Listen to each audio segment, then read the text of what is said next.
Hello gamers, welcome back to another episode of Solo Spelunking. It has been a while, but now we return from the darkness of space, where we have spent the last couple of videos, into the depth of the dungeon, the darkness of the dungeon if you will, because I'm continuing my Shadowdark Defenders of the Shadowlands campaign. And it features my intrepid band of heroes. We have Rio, a human fighter with a thief background. We have Cassandra, a human priest with a soldier background. We have Lao, a human monk with the acolyte background. And we have Amira, a barbarian woman with the ranger background. And we are in a dungeon in the Shadowlands to retrieve one of 3 holy artifacts that Raliana the Wise, a sorceress located here in Cameron, needs to complete a ritual to get rid of the Shadowdark, which is an evil darkness that creeps out of the hills and the forest at night, summoned by the activities of a cult of Shun the Vile. So we are in this dungeon right here, and on our mission to recover one of the 3 artifacts. And last time when we ended, about a month ago, we encountered, let me get this map out here. So we were in the storage area, we searched it, and we took this passageway down to the south. And in this passageway, we encountered a wraith. And if you remember, I got these little monster cards from Drive-Thru-RPG, and I cut them out and I put them in sleeves behind these old D&D 4th edition power cards that I had. So now I got a nice little deck of monster cards, very convenient because you can see all the stats on the card, also a little artwork. So there's this wraith, and it's a pretty tough monster, a level 8 monster. And yeah, when we left our heroes, Cassandra, she just tried to cast the turn undead spell, and she actually did pretty good, but the wraith did better and was not turned. However, I'm giving myself a little break here now because I didn't lose the spell, and this first turning attempt basically was pre-combat. So now we enter the combat rounds. The turning attempt failed. And you know, I don't use the original initiative rules. I use alternating I go, you go initiative with the players getting the first turn unless they're ambushed. And so we start combat now. This is the first round of combat, and I'm going to activate Cassandra first in the first turn of combat, and she tries to turn this wraith again. Because yeah, I was very unlucky and I didn't lose the spell. So again, I think it was a wisdom check +3. Let me look this up real quick.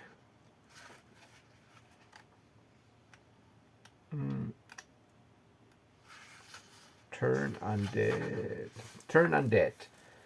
It is a yeah. Oh, yeah. Of course, I'm a priest, so I'm always using wisdom to cast. So it's a DC 11 wisdom, and the monster has to beat my result with a charisma check. Okay, so here we go, Cassandra. Still using the dice tower. I will be switching back to my solo spelunking tray when I start my next Star Wars season, but now I'm still using the dice tower. Come on, Cassandra. +3 wisdom. Alright, so I didn't fail. 8 + 3, that is 11, so I barely make it. So again, Cassandra very courageously steps forward, brandishing her holy symbol, and goes, "Begone, vile creature!" And this holy symbol glows, and now the creature has to make a charisma check +3, and it's got to beat 11.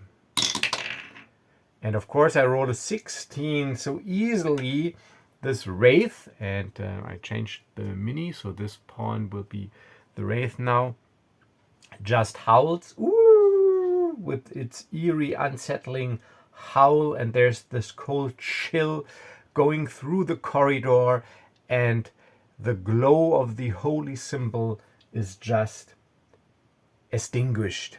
So that was Cassandra's turn. She could move still, but she doesn't want to.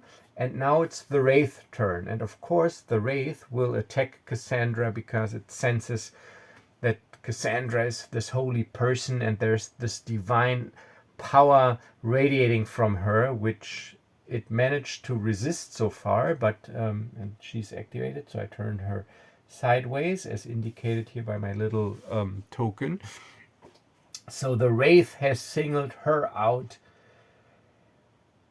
for the attacks, and I think this is going to get really ugly because it can attack 3 times with a death touch, d10 damage plus life drain, and yeah, so we see how this goes. Cassandra, luckily she's got an AC of 16 because she's got a chainmail armor now and a shield. So in one hand she's got her shield at the ready. The other one was holding the holy symbol, but the holy symbol is on a chain on her neck, so she can easily drop it to draw a weapon and still have it around her neck. But for the spell, she needs to wield it basically. So, but now the Wraith, woo, in its corporeal form, swiftly moves forward and attacks. And all 3 attacks plus 6 will go towards Cassandra. Alright, so this is a miss. That's a hit, and this is also a critical hit. Damn it.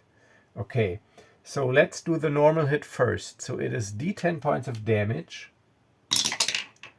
Oh, lucky. 1 point of damage, and I got my status monitor here. Cassandra, she is at 8 hit points because she's level 1. Damn it, so now she's at 7 hit points. And now also there's this life drain. So this Wraith grabs at her with its shadowy hands, and it is very cold to the touch. So Cassandra tries to block it with the shield, but it sort of like almost engulfs her, and she can feel this unnatural cold, and the life force is basically sucked out of her. So 1d4 points of con damage. 3. All right, so I'm not going to apply any con modifiers, but I'm just keeping track. So her con is 14, and let's put it, and now it is only 11. Con 14, 11. Okay, but now the critical hit, it deals double damage. So it is 1. Oh, I'm so lucky. Oh, look at this. So with a critical hit, it deals 2 damage. Cassandra's at 5, so I haven't expected that. But again, and the life drain, that is not critical. It's only a d4. Oh, but 4. 11 minus 4, that is 7. So she's at 7 con. And if she is reduced to 0 con, she is dead. And it doesn't say roll a death timer. It says death if reduced to 0 con. So, but that was the Wraith, and I was pretty lucky.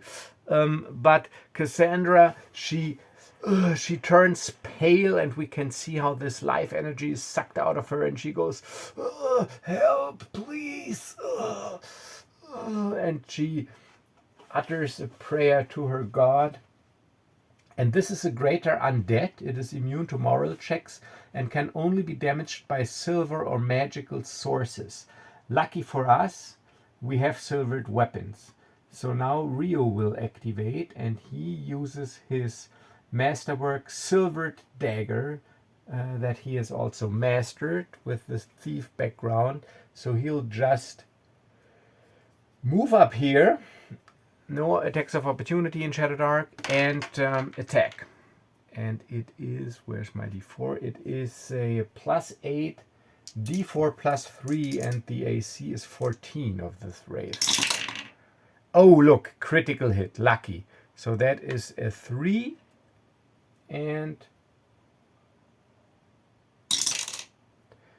a 2, that is 5, and I'm not sure if you also double the modifier, so that would be 5. Let me check this real quick, or only the damage dice, because actually this makes a difference, because I got quite a modifier with plus 3. Alright, so critical hit. Boop, boop, boop.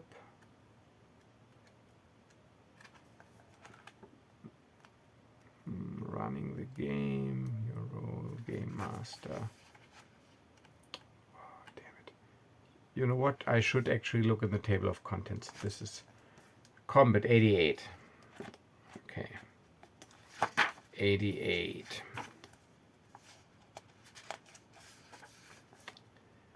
Damage critical hit. Double its damage dice. Okay. Double its damage dice, not the modifier. So the damage dice, it says double. Yeah, so I rolled twice. So I have 5 plus 3. That is 8 points. 8 points of damage. So the wraith has 36 hit points. Okay.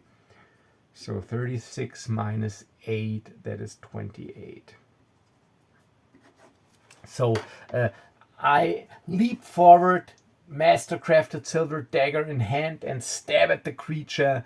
And because of the silvered weapon, it howls, ooh! And it doesn't bleed or anything, but I can see that my blade made an impact. All right, Amira.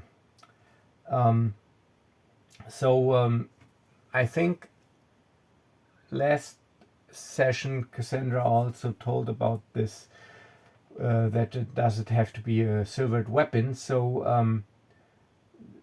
Amira takes out the masterwork silvered longsword. She will attack with this longsword. Let me put this down. It is plus 3 strength and brutal plus 1 hit, rage plus 1 to hit, plus 4 damage. That's when she rages. Let's see. Okay, talent was plus 1 melee damage. Okay, so I got plus 4 because of mastercrafted, and the longsword does a d8, and it is mastercrafted and silvered. I get plus 1 melee damage because of my talent, and plus 1 because it's a mastercrafted weapon, so d8 plus 2 silvered. Okay. So, I will also enter a Barbarian Rage. I can use this 3 times a day for 3 rounds. Another plus 1 to hit, plus d4 damage, and crit on 18 plus.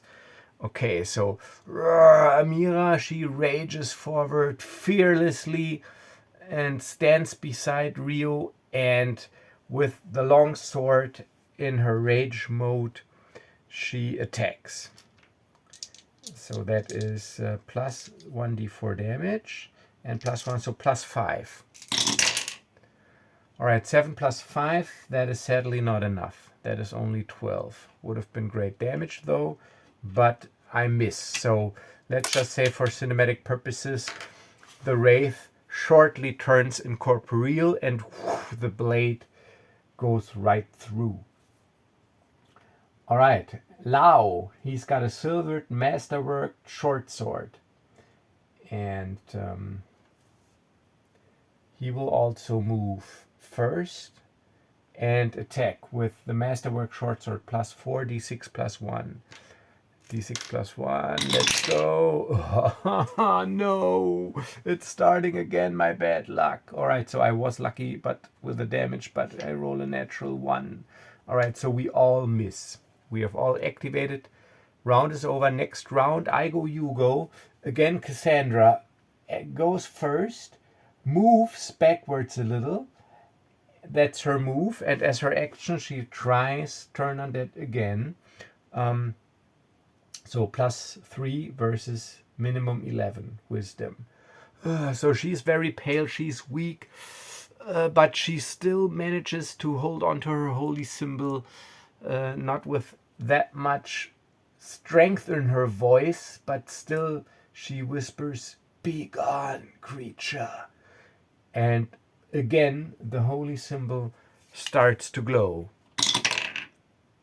Oh, yeah. 9 plus 3, that is 12. Okay, so the spell is not lost, but it's also not a very high total. So the wraith has to resist. 16 plus 3, of course it does. So this feeble magic does not impress it at all. All right, wraith. Of course, it singles her out, so it turns. So this is just for fluff. I'm not using the action to turn really incorporeal because no attacks. Just for fluff, it shortly dissipates and materializes next to Cassandra. So that's basically the move. It can move near and flies. Oh, it flies even. Okay, so yeah, it flies over there. And again, death touch plus 6. First, I do them in order. First attack. 6, that was a 6, plus 6 is 12. That's a miss, luckily. So Cassandra manages to fend off the creature. Second attack. 9 plus 6, that's also a miss, because she's got AC 16, and that's only 15. Okay, lucky. Last attack. Yes, whew, lucky me. So this time Cassandra manages to keep the creature at bay, blocks the attempts to touch her with her shield, and now it is our turn again. So this is the second round she uses rage. Amira goes now, lunges forward and yells, "Pick on someone your own size, creature!" And with the masterworked silvered longsword, slashes at the creature in her barbarian rage. So plus 5 to hit and an additional d4 damage. And where is the d4? Here.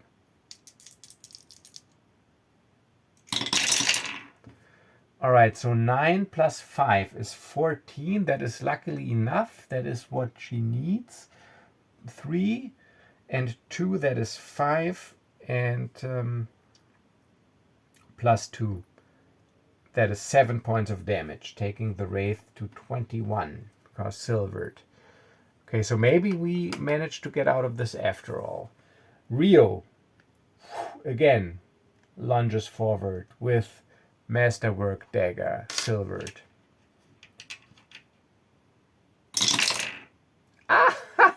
Critical hit, but that's only 1 point of damage.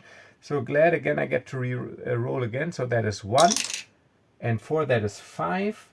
Plus 3, that is 8. Okay, so getting someplace. So it's at 13 hit points. Okay, now Lao. So we gang up on the creature. This is a narrow hallway. Dagger, short sword. Masterwork and silvered. So with cat-like grace and agility as a monk, he attacks. Yes, but minimum damage. That is 2 points of damage. But every point counts. 11. Okay, but I fear for Cassandra because next round, so they're immune to moral, they're undead. The creature activates, woo, howls, and attacks Cassandra. First attack, death touch. Yes, 8 points. That brings her to 0 hit points, but also the death touch. But let's see, that is a d4 con damage. Oh, lucky, only 1. So Cassandra's at 6 con, but she goes down. And she's got to roll the death time on her turn because, but now it's got 2 more attacks left. So Cassandra is down. So now it focuses its second attack of its 3 attacks on Amira, because she dealt also considerable damage. Woo! Okay, 6 plus 3, lucky. That is only 9, that's not enough, would have been a bad hit. And the third and final attack, Death Touch against Amira. Woo! And that's a hit, but minimum damage, but still the Death Touch. So Amira is at 14 hit points right now from 18, so she's wounded, but now she goes to 13. But her con is 16 luckily, but now it is reduced by 2 points. So con is 14 now. Okay, so that was the creature. Now it is our turn. Amira immediately retaliates. Oh, you're going to regret this, creature. With the that's the last rage attack, third rage attack, 3 rounds, last rage attack, plus 5, and d8 plus d4. Oh, did I roll a d8 last time or only a d6? Because she's having, yeah, I think a d8. All right, plus 5. Come on, Amira. So that's a 6. So that sadly was a 6. So it's a miss. And I can't really see it, but it doesn't matter because it's a miss anyways. That was a 6. Damn it. Okay, now Rio. Masterwork dagger again. Gotta put this down here. But then I think you can't see it. So let's see. Rio, dagger. Yes, 18, that's a hit. No crit this time. But 2 plus 3, that is still 5 points of damage. Bringing the wraith to single digits, it is at 5 HP. So maybe Lao can finish it off now.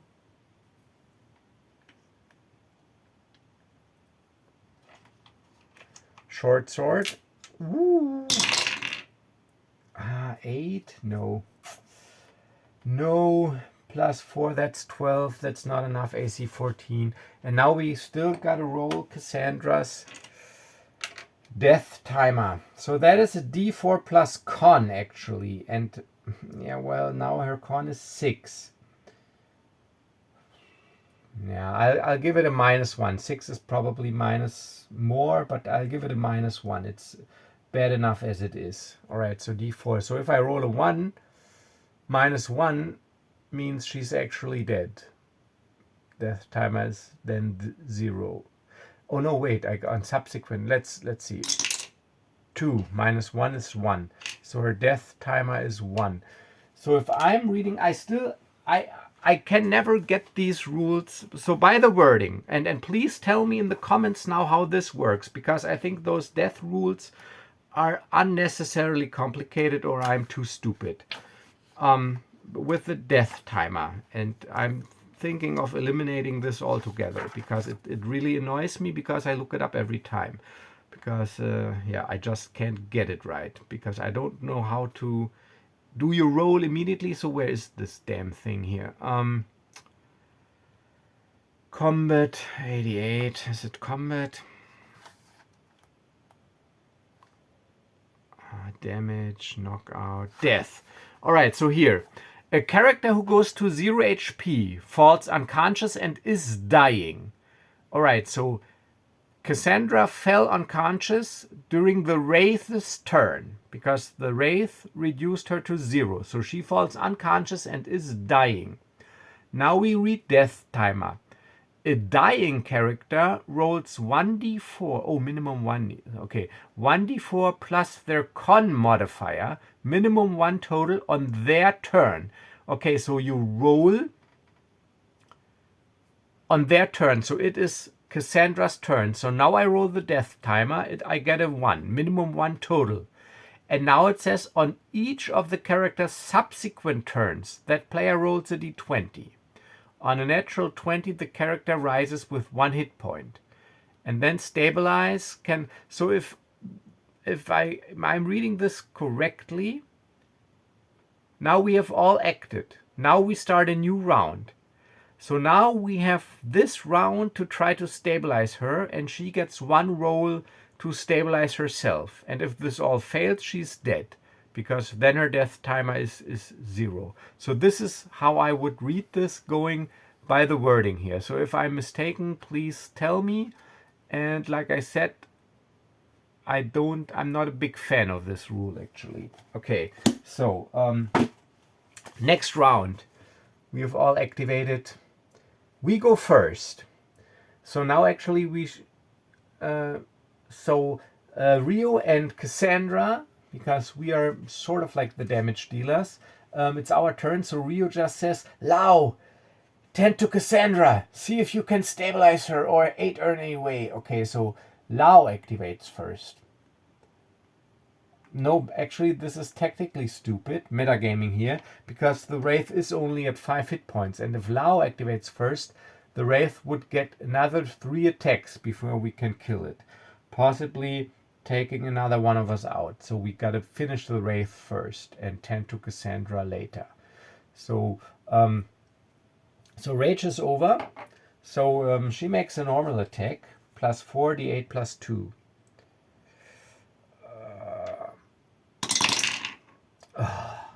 7 plus 4 is 11. That is not enough. Would have killed it though, but it's not enough.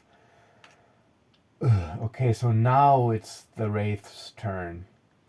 Okay, but the Wraith has singled out Cassandra and first attack, woo, with its incorporeal touch against Cassandra. Oh, lucky 4, that's a miss.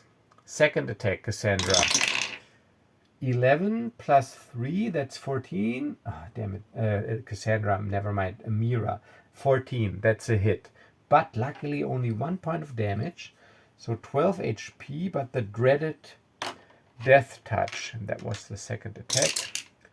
1, lucky. Con 13. And now the last attack. Yes, 3, that's a miss, and would also only been 1 point of damage. So in a last-ditch effort, the Wraith tries to suck the life out of Cassandra, but fails. Now you will regret this. No, Lao, tend to, because we can go through now. Lao, tend to Cassandra. So Lao moves over here, tries to stabilize her. Intelligence 15. And his intelligence, he's plus 0.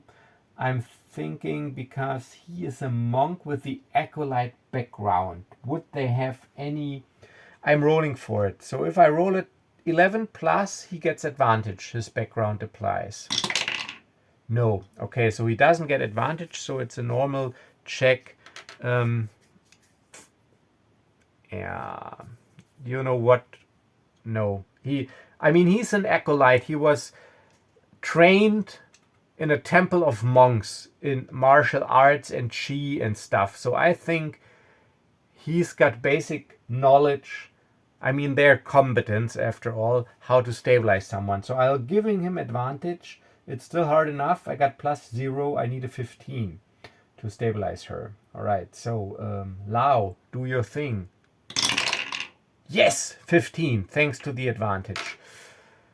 So he stabilizes Cassandra, and now Rio tries to finally take out the Wraith. Where's the D4? D4, D4, D4. Oh, it's here. It's the death timer. All right, come on, Rio. Yes, critical hit, 2 and 4. That is 6. That's enough, because I also get plus 3. That is 9 points. So, actually, I didn't think we would make this. As I read the stats of the Wraith, I thought, this looks like a TPK. All right, so Cassandra is stabilized. This Wraith dissolves in a black mist. We get 4 XP because I'm using the Hunter mode rules. Half XP. And I got the pool XP here. 4 XP, so the pool XP are at 10. And Actually, if we divide them up, 2 each first, Cassandra would level up. So I think that's a good thing to do. So let's just say the wraith is gone. I put it back into my deck of dungeon monsters here that I shuffle then for the next encounter. Okay, so Cassandra is stabilized. To not make it more complicated, I put her at 1 HP. So Cassandra is at 1 HP, but still only at con 6, because we need a rest first. Oh, Rio was not damaged this combat. Amira is at con 13. Okay, so yeah, we help her up. Ugh. And she is still very pale, so we tend to her. We give her a sip of water from one of our water skins and take a short break. Whew. Cassandra, how are you feeling? Rio asks, and she goes, like hell. Like some vile creature has sucked the life force right out of me. And Lao goes, well, this is basically what happened. You were lucky. Yes, I was lucky indeed. This creature was strong. I was not able to channel my divine energy strong enough to repel it. Well, Rio goes, are you strong enough to heal yourself? And Cassandra, she's got the Cure Wounds spell as well. And I'm not sure, I know I used it on Amira, and I think I didn't lose the spell. I just say I didn't lose it. So I think it was a D6. So I'm going to Cure Wounds. And it's a DC 11 Wisdom. Let's see, so she tries to heal herself.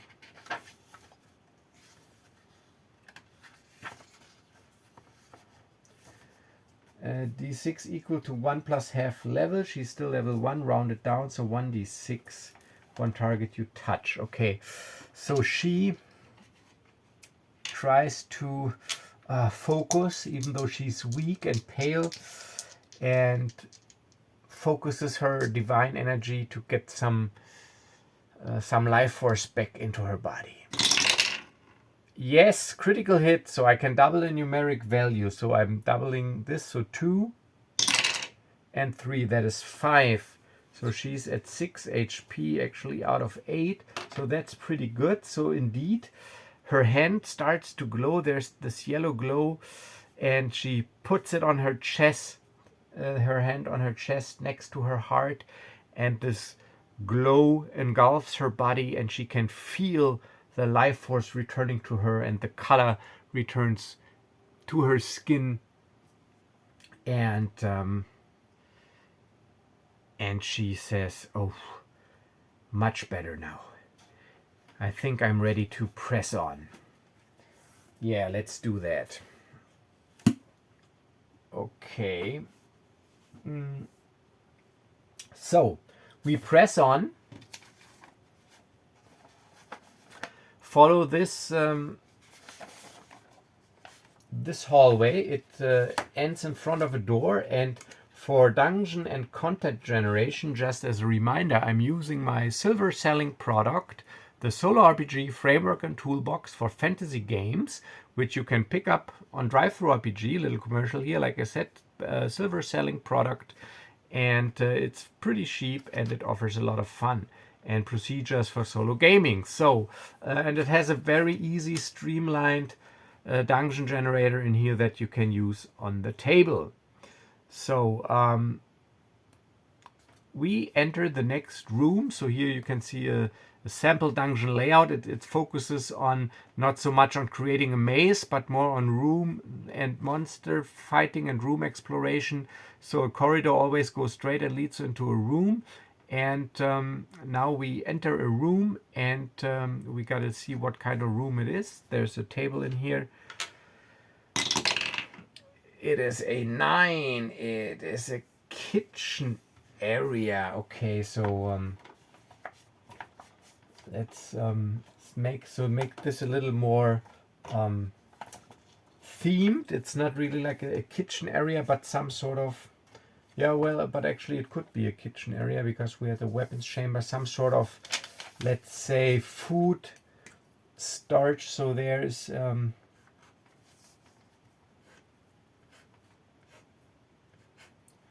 okay, and we gotta determine, so it's a kitchen area. So there's some shelf with herbs, spices, and in one corner of the room there's also like a fireplace with some cooking dishes and stuff.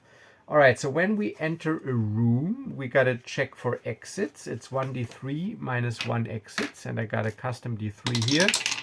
So 2 exits. It's got 2 exits. And we also have to see when you enter a room. On a 1, 2, 3, there's a monster encounter. So we roll a d6. 6, lucky, no monster encounter. And there's also something on a 6.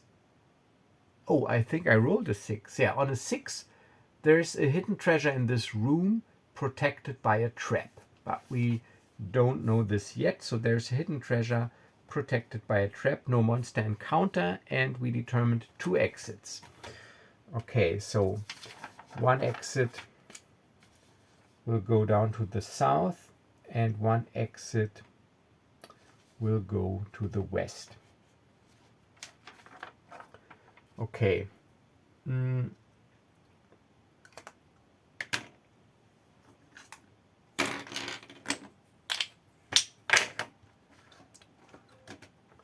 So let's change scenery here real quick.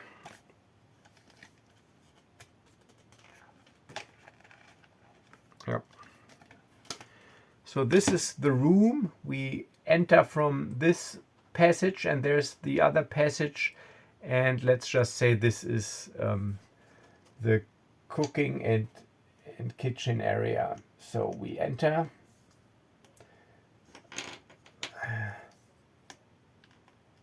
And there's no, let me check the camera. Yeah, I can barely see it. Get this like so. So we still got a torch, which is almost burned up, because one room with everything takes roughly like 20 minutes. But we still got torches left. So it seems quiet, and there are 2 exits.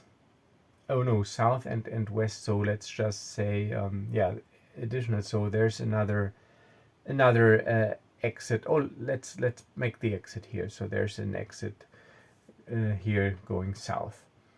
So let's just do we actually would, I mean, if we see this is a kitchen area, obviously we probably wouldn't really, and we have 2 obvious exits.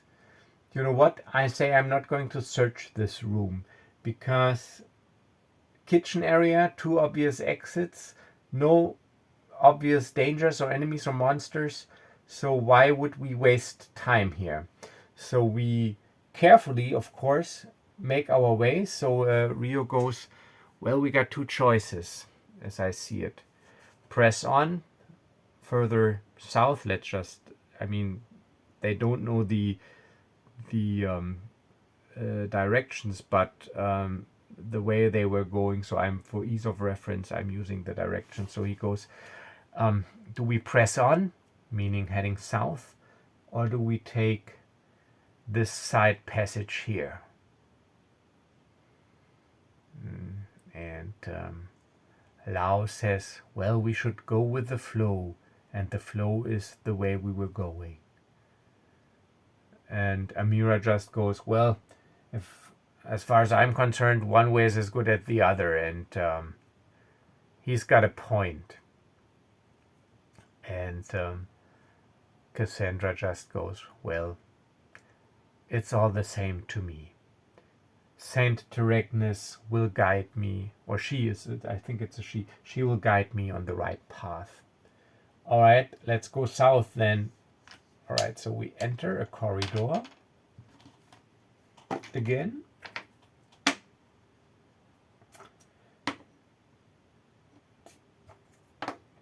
All right, little corridor, it goes straight.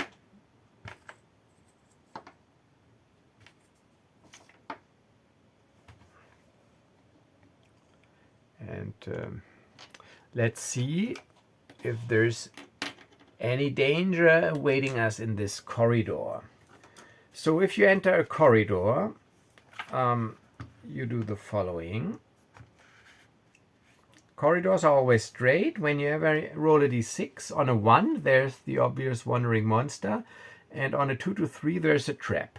So let's see what happens. And of course it's a wandering monster. All right, so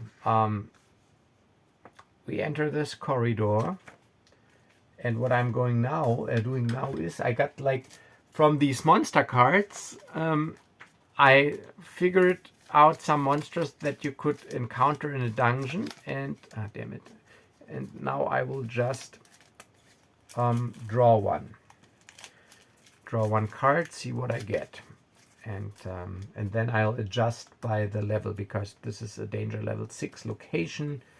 Oh, a Reaver, a knight in black armor riddled with cruel barbs. All right, so another heavy hitter. And I had actually a nice Reaver miniature here, or pawn to be more precise, but I'm using this one right here now. This is also a fitting Reaver. So let's just say that this Reaver also just enters the corridor from this room that is located here at the end of the corridor. So the Reaver enters the corridor, and now we have this standoff. Like we have our torch almost burned down, and in the flickering torchlight we see this huge, massive, towering silhouette of this Reaver.